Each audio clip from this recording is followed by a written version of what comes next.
Juneteenth commemorates the emancipation of enslaved people at the end of the Civil War.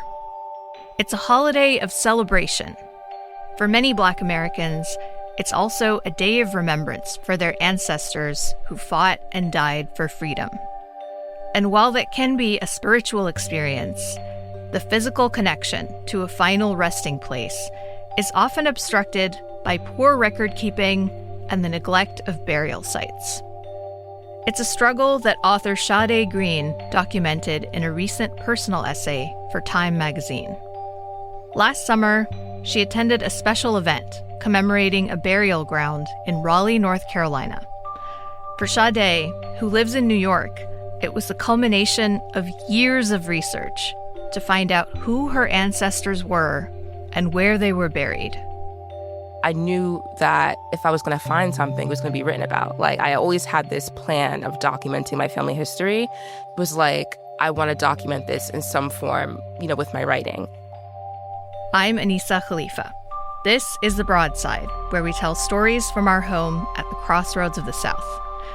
Today, we're bringing you something special in honor of Juneteenth. Sade's story, in her own words, about the power of legacy and the importance of finding your roots.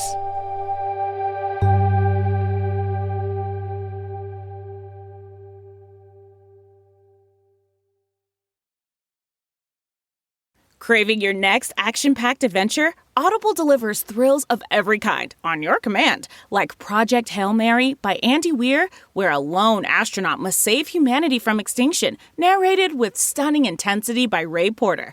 From electrifying suspense and daring quests to spine-tingling horror and romance in far-off realms, unleash your adventurous side with gripping titles that'll keep you guessing.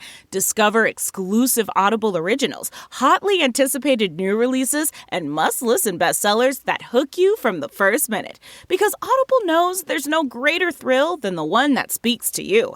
Discover what lies beyond the edge of your seat. Start your free 30-day trial at audible.com/WonderyUS. That's audible.com/WonderyUS.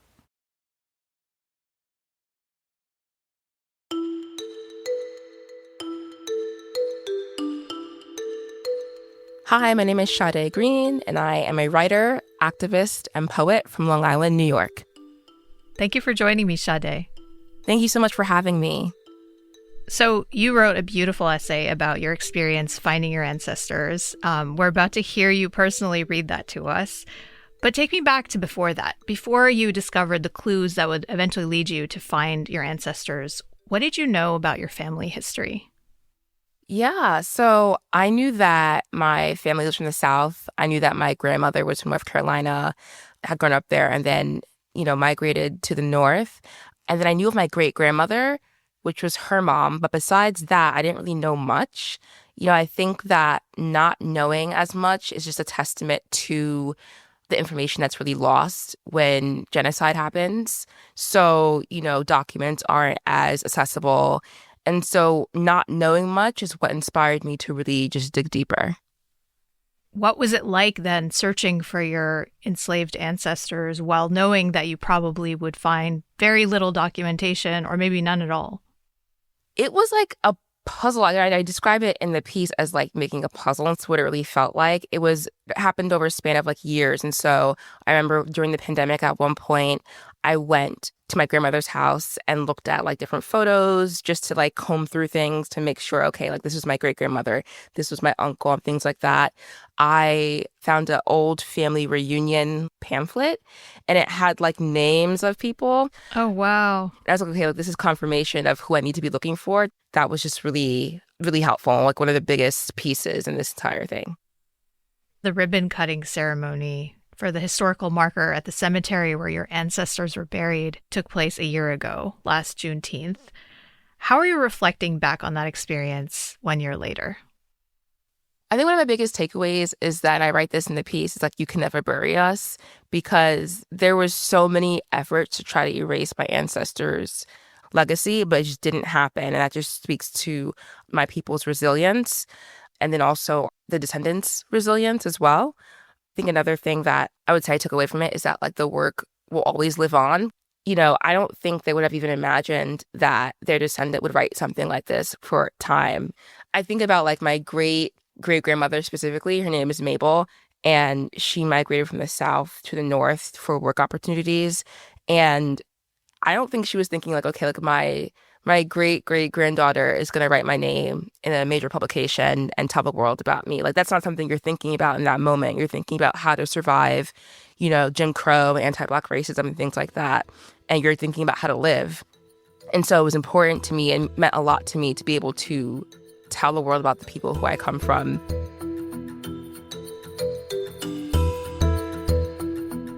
And now, in her voice, here is Sade's story. And just a heads up, there is a mention of an act of sexual violence.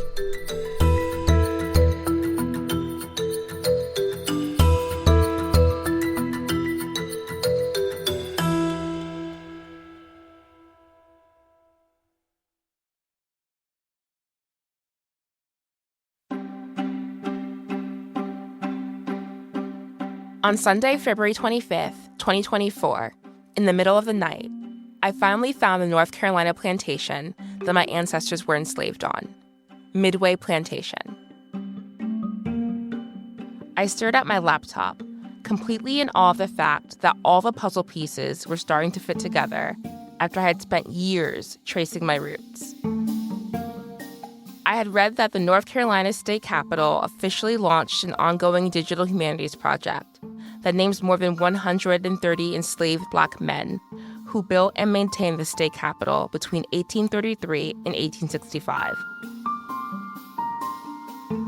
In hopes of finding information that could be helpful for my genealogy research, I checked to see if my great-great-grandfather Milton's surname, Hinton, appeared on that list. When I saw that there were 3 enslaved Black men with the surname Hinton, I realized that this last name was more common than I had thought, and I should research which plantations in North Carolina were owned by enslavers with the last name Hinton. In order to trace my lineage back to any plantation, I first needed to know the names of Milton's parents. I spent hours digging until I found Milton's marriage certificate on an online genealogical database. The marriage certificate stated that Milton was the son of Ruffin Hinton, a resident of Wake County. What I discovered next left me speechless.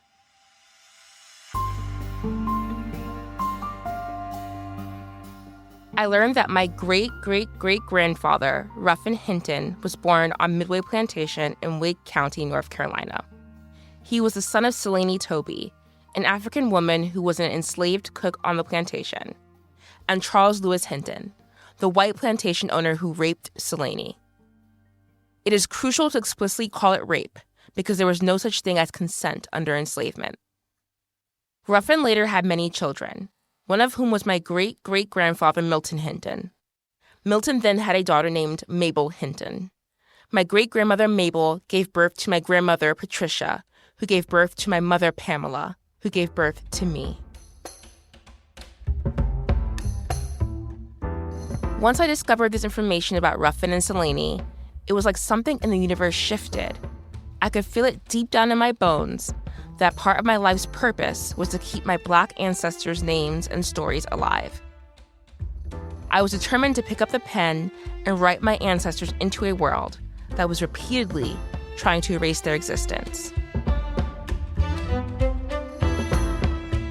It just so happened that a fellow Black descendant of Midway Plantation, Jill Jackson, had the same goal. Jackson was raising funds to purchase a historical marker for a long-neglected, unmarked cemetery where our enslaved African ancestors had been buried. And when I connected with Jackson, she told me that the historical marker would be unveiled at a ribbon-cutting ceremony this year, just a few days after Juneteenth. Immediately upon hearing the news, I blocked out time in my calendar to fly down south for the ceremony. I wanted to attend the ceremony so that I could bear witness. The late writer and civil rights activist James Baldwin once said, "I'm a witness. That's my responsibility. I write it all down." I was intent on being a witness, not an observer, and there was, in fact, a difference. An observer merely watches something unfold. A witness takes what they've seen and builds a monument out of it. To bear witness is to carve out an undeniably vast space for the truth, so that people have no choice but to see what you've seen and know what you know.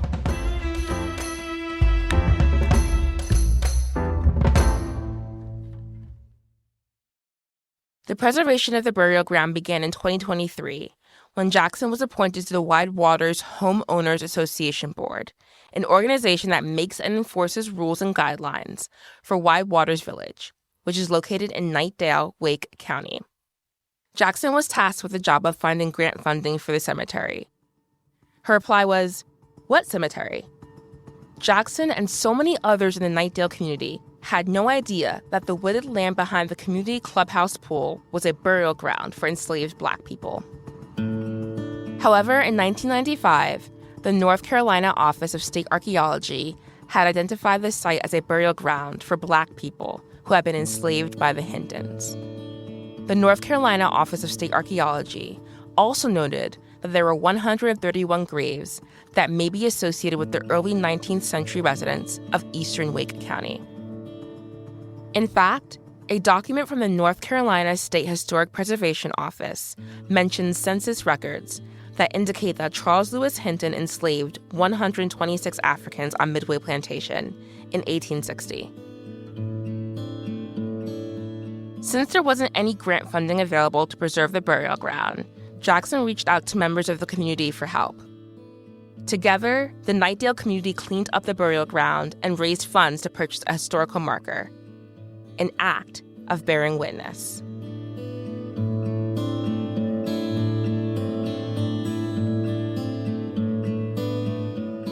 After a short break, we'll return to Sade's story.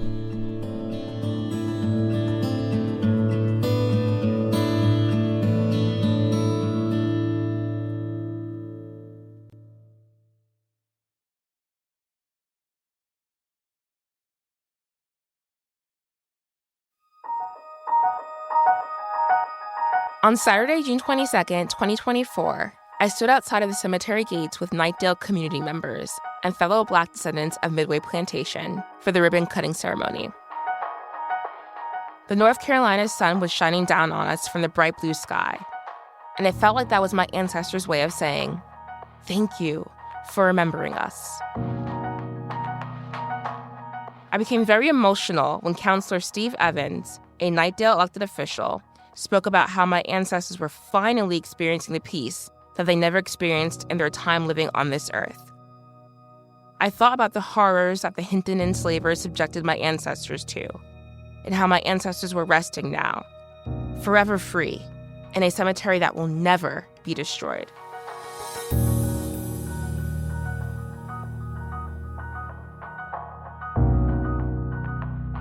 After the ribbon-cutting ceremony was over, I entered the burial ground. It was one thing to hear about what the burial ground looked like, but it was another thing to actually be there, to see it with my own eyes, to walk through the resting place of the people whose resilience brought me into this world. At first, the ground beneath my feet was flat, but as I continued walking, there were visible depressions in the ground, deep pockets in the earth that looked like mini valleys. Each of those depressions was a grave. Many of the graves were the size of an adult's body. The smaller ones, I realized, were the graves of children. None of the graves had a tombstone indicating the name of the person that was buried there, the year they were born, or the year they died. Both in life and in death, my ancestors were treated with zero dignity and respect by the Hintons, as if my ancestors' lives didn't matter, as if my ancestors weren't people who each had their own names and dreams and hopes and relatives who loved them. And yet, my ancestors understood their worth and were fiercely determined to not be erased. While walking through the burial ground, I noticed that some of the graves were marked with field stones. I learned from a fellow Black descendant of Midway Plantation that our enslaved ancestors placed field stones near the graves of their loved ones in order to honor them. It was their way of saying, "We were here."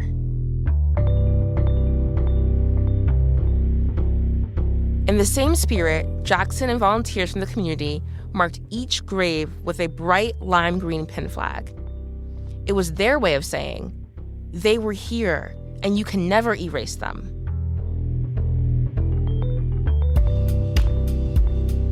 My ancestors will not be forgotten under dirt and branches and rubble. These markers force people to remember that my ancestors existed.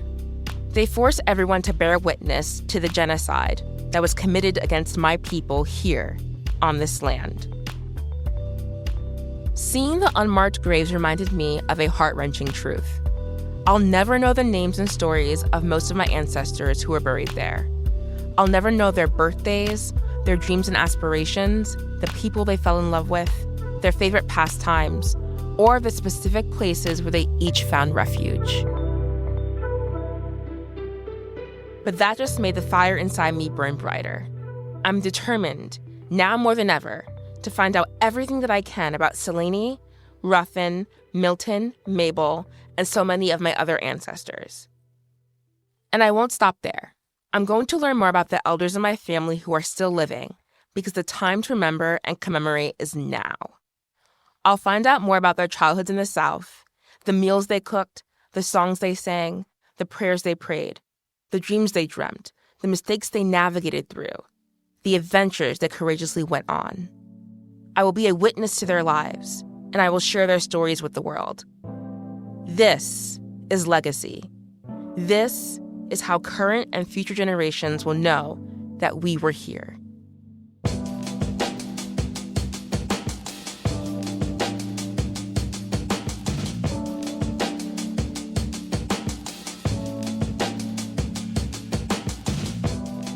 My great-great-great-great-grandmother Selene survived unimaginable horrors on Midway Plantation. And because she survived, Ruffin existed, and Milton existed, and Mabel existed, and my grandmother, my mother, and I exist today. I am alive because of Black people who stood firm on shaky ground and decided that, despite the oppressor's greatest efforts to wipe them out, their bloodline would not end with them. My ancestors transformed scraps into soul food, turned the lowest of lands into the highest of mountains, turned raging seas into calm waters, and refused to drown. I will spend the rest of my life building upon their legacy and making sure it isn't buried. Because you can never bury us. We are here to stay until the end of time.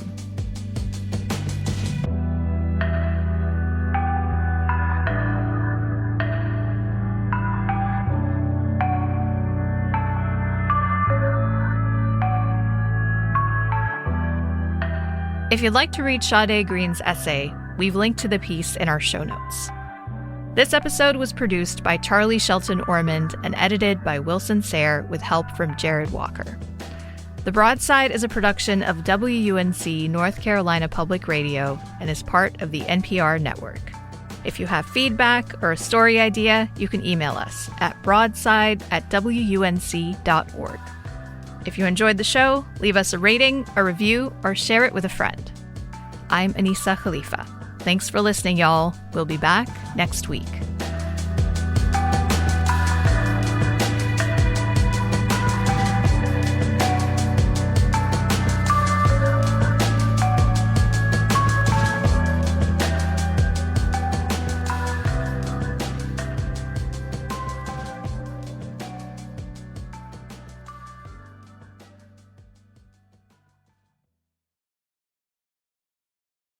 This summer, Pluto TV is exploding with thousands of free movies. Summer of Cinema is here. Feel the explosive action all summer long with movies like Gladiator, Mission Impossible, Beverly Hills Cop, Good Burger, and Transformers: Dark of the Moon. Bring the action with you and stream for free from all your favorite devices. Pluto TV. Stream now. Pay never.